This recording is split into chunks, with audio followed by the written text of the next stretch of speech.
আমলের কিছু মৌসুম আছে, কি আছে, সিজন আছে।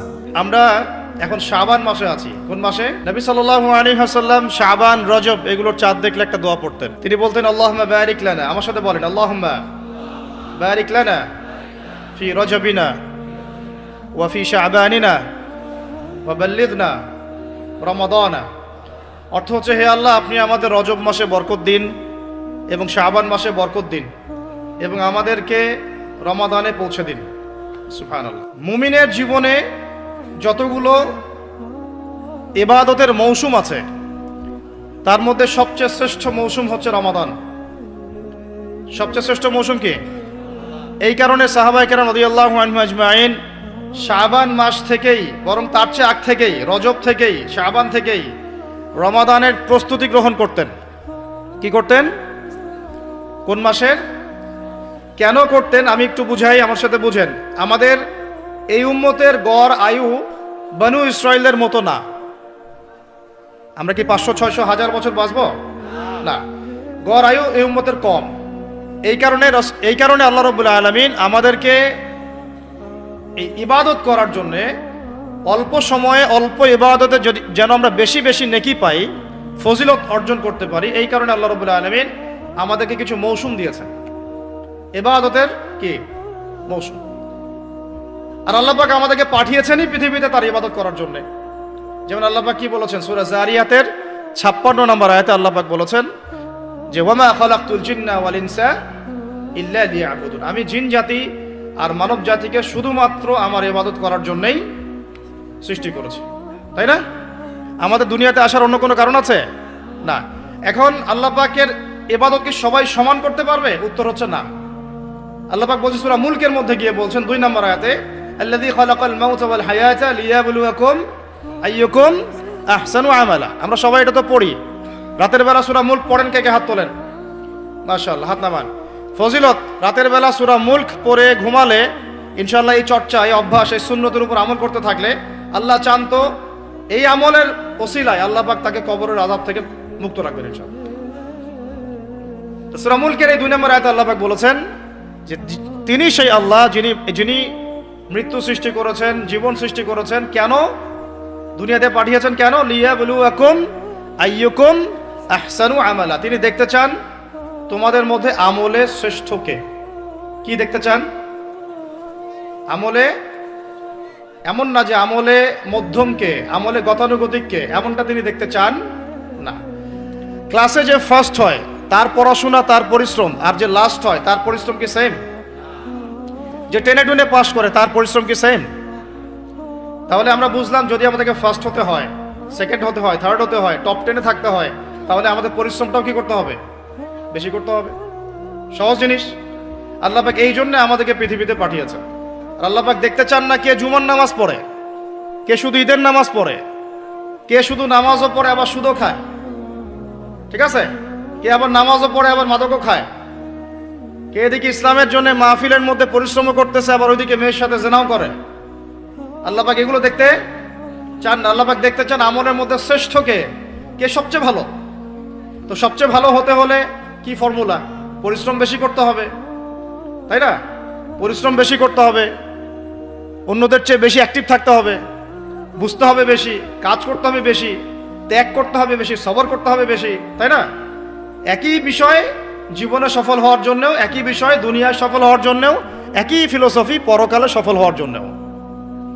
কথা ঠিক আছে? এখন আমাদের জীবনে একটা গন্তব্য আছে। গন্তব্যটা কি? আমার সাথে বলি জান্নাত। গন্তব্য কি? জান্নাতে যে ব্যক্তি যেতে পারবে তার দুনিয়া সফল, আখেরাত সফল। যে ব্যক্তি যেতে পারবে না তার দুনিয়াও বরবাদ, আখেরাতও বরবাদ। দুনিয়াতে নাম, যশ, খ্যাতি, টাকা, সম্পদ, পদ, রাষ্ট্রীয় ক্ষমতা ইত্যাদি থাকতে পারে। যদি সে ব্যক্তি পরকালে পুলসিরাত পার হতে না পারে সে সফল নয়, সে সফল নয়। কথা ঠিক আছে? এখন মনে করেন পৃথিবীর সবচেয়ে প্রতাপশালী একজন মানুষ ছিল ফেরাউন। কি নাম ছিল? সে কি পরকালে সফল? একই বিষয়, এখানে অনেকের অনেক বড় বড় সম্পত্তি থাকতে পারে, ক্ষমতা থাকতে পারে, যদি ঈমান, আমল এবং ইসলাম ঠিক না থাকে সে দুনিয়াতেও সফল না, পরকালেও সফল না। সত্যি কথা বলতে আমরা এই কোরআনের প্রতি সত্যিকার অর্থে শ্রদ্ধাশীল না। মুখে মুখে বলি আমরা কোরআন ফলো করি, কোরআন ভালোবাসি, কোরআনের জন্য জান দিব ইত্যাদি ইত্যাদি। অনেক সময় দেখা যায় কোরআন আমরা তেলাওয়াতও করতে পারি না।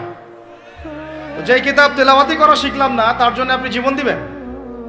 যে কিতাবের তেলাওয়াতি আপনি শিখতে পারলেন না এখনো, এখন সেই কিতাবের হুকুম বাস্তবায়ন করবেন, এই পর্যন্ত ঈমান তো যাওয়া অনেক দূরের কথা, তাই না বিষয়টা?